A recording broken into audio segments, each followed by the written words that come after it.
And here we are on the left-hand side of the map. From Team TSL, kicking things off here in game number 1, it is Ragnarok. He is going to be our blue Zerg, his opponent in the red from Team Root. Ladies and gentlemen, he's posted some great results for the United States. Give it up for Vibe. And Vibe, you know, of course, doing so well back in the, excuse me, you know, it kept changing names. At the time, I believe it was the WCS, and then it became eventually the BWC, but the North American qualifier, or North American World Championship, man. He, I believe, came in second to Daisuke, or did he actually win that? It was a while back now, so.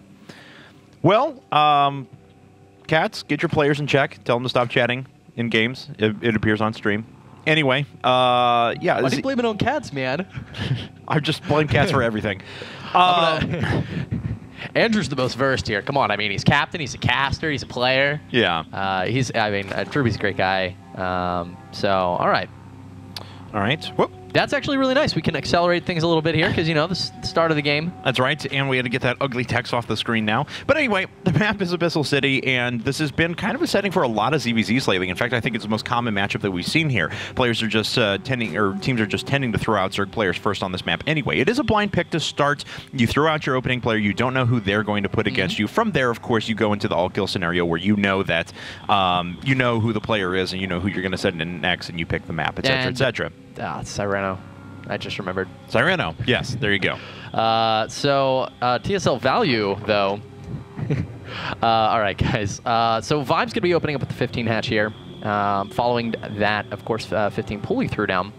So pretty accelerated build here, actually, because we typically see like a 15, 16, 16, or 15, 16, 18. These different variations with the later gas. But Vibe went for a very, very quick hatchery there, and yeah, well, we'll see if he follows it up with a gas here. And yep, okay, so pretty standard, just a little bit lighter on the economy. And this could indicate that Vibe intends to go for some pressure here. So everything's going to be just a bit faster.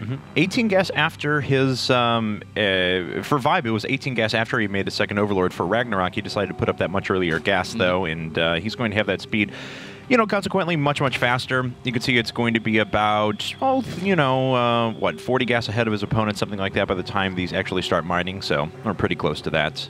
Yeah, but it's not super fast. A lot of times, if you know you get in there, as we just saw Vibe did with your Overlord, and you scout that gas timing, if it's more than 100 ahead of yours, it's not a bad idea with this build to actually skip your speed entirely and go for a Baneling Nest right away. But in this situation, Vibe should feel pretty comfortable, and he can play this standard. Okay, well, let's see here what both our players are going to opt for here in just a second. Zergling speed popping out of Ragnarok, keeping 3 on gas, but that's the norm lately. In the past, it used to be, oh, he hasn't pulled off of gas. We're going to see some sort of Roach play quick, or we're going to see some sort of a super Baneling aggression. But nowadays, players are going for layer tech so much faster that that's what you would expect to see at this stage of the game. All right, so the Overlord has gotten in position at the drone, at the mineral line of the natural expansion for Vibe.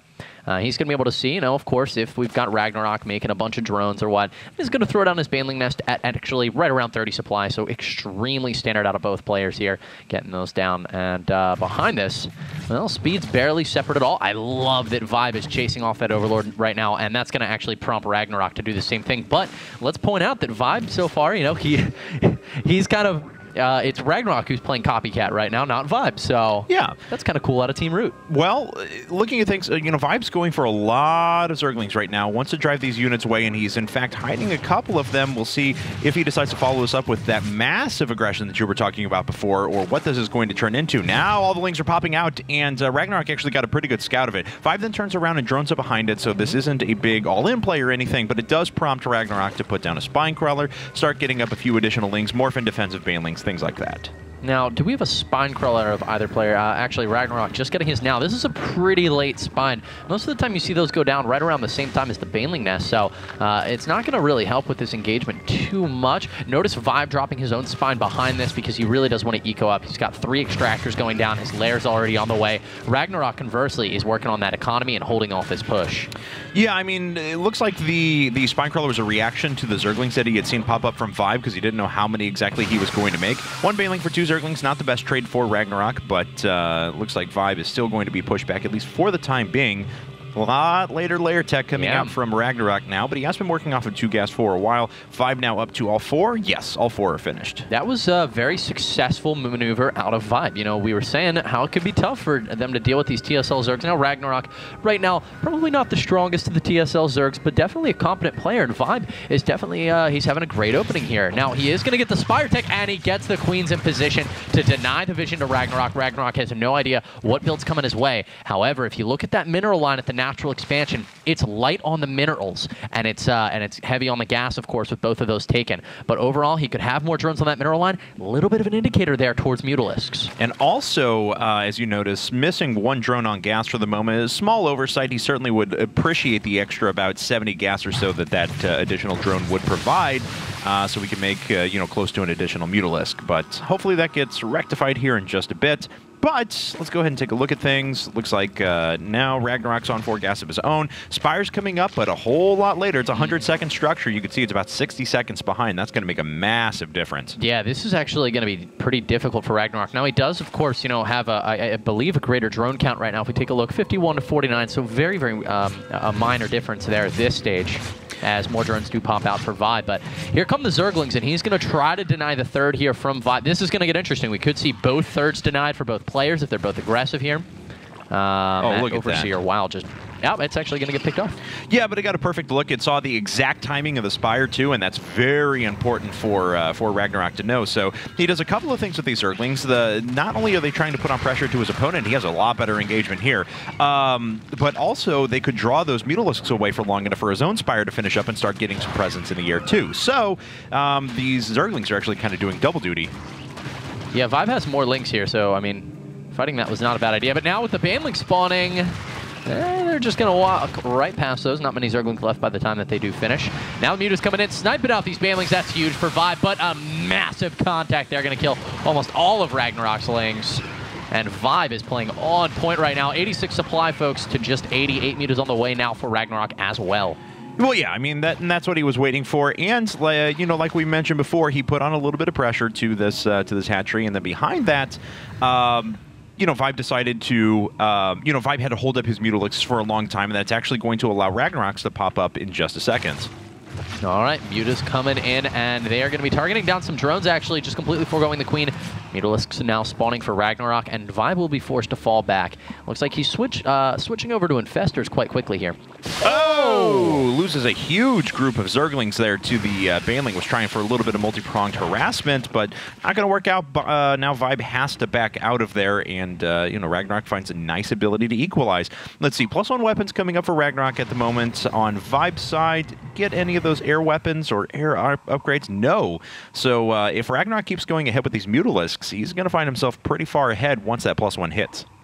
Yeah, and remember, Muta versus Muta, it very often comes down to the player with more Mutalisks is the player who wins. Here's the thing, Vibe transitioning out of that, going for these Infestors. Ragnarok is going to be sticking with the tech route. He's working on that +1, and now we've got Pathogen Glands started up. So Vibe is only about 80 seconds away here from getting his Infestors on the field. Okay, well, the total Mutalist there was 15 for Vibe. It was only 12 for Ragnarok, but now he joins up with a couple more. His +1 weapons is going to finish momentarily. Everyone's just picking off Overlords and really just denying each other vision across the map. All right, so at this point, you've got both players on 3 bases taking a look at the economies. 55 to 65 Vibe looking pretty good in that regard, bringing in about the same gas, but a little bit more minerals here. All right, well, we'll see if this engagement eventually hits. Ragnarok, of course, wanting to move up some Zerglings here so he can absorb some of the Gladeworm shots from his opponent. Oh, Vibe with a couple of Mutalisks out of position was dealing, I'm not sure what his Mutalisks are dealing with. It looks like just some sort of a counterattack inside of the natural, but they're pulled way out of position at the moment. The Queen immediately falls. The Spinecrawler is going to fall here very soon, and this, is going to be very rough for Vibe to deal with. I mean, this is a classic point. If you are facing a Mutalisk versus Mutalisk and you try to switch over to Infestors, you're vulnerable during the point where the Infestors are being built. However, they're just spawning fungal growth on every single Mutalisk except for about 2, but he needs a little bit more than that. Vibe doesn't want to engage this just now as his Muta count is down by 7. That's right, but that Infestor is pretty close. Okay, no energy on that one. It looks like the reinforcements are starting to make their way up ever so slowly. Ragnarok has to back off for now. Let's take a look at what's in his production tab. Infestation Pit's coming up. That Roach Warren, of course, that you eventually have to move into. And right now, he's trying to pull Vibe back at the moment with a big Zergling counterattack. And that's exactly what Ragnarok wants to be doing right now. All the drones going to burrow here. But something's got to come home. Looks like it's going to be Lings. I don't know that there's enough to deal with this. Spore Crawler going to get taken out. Meanwhile, we've got the push in the bottom left happening from Vibe.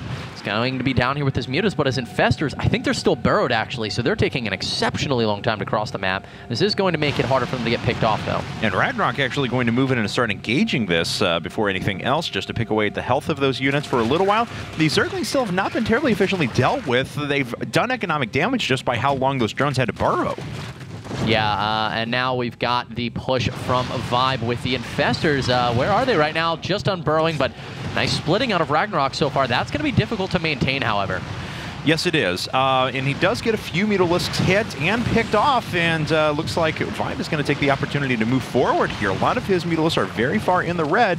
A couple of Spore Crawlers are starting to burrow now, too, and the Muta is trying to pick those off before they actually burrow, but they do actually get down in time. At the same time, big counterattack with Zerglings once again, and Vibe has lost a lot of workers, 55 of them to be exact. And the third base. All Ragnarok needs right now is time, and, well, it's going to be a little bit tough to get that time, but all those infested Terrans, actually, I mean, maybe he'll kill the expansion, but that's not going to be enough. He has no workers behind this, and in fact, he's losing every single Mutalisk right now. These infested Terrans cannot make the difference that Vibe needs. And those infested Terrans actually weren't going after the Spore Crawlers, so Ragnarok did a very smart thing and pulled his Mutalisks around the long way, but constantly within range of the Spore Crawlers the entire time, and they racked up the kills. I think they killed 6 or 7 Mutas, and that allowed Ragnarok to just come through and demolish everything else. Another Zergling counterattack here, but Vibe knows that's it. That's GG. Ragnarok is taking game number 1 for Team SCV Life. A really, really nice play out of Vibe to open things up, you know. He seemed to be ahead, not just in the game overall, but even the small things of the play. Hey, I'm going to push back your Overlord before you push back mine, and then you'll see it, and you'll be like, oh yeah, good idea.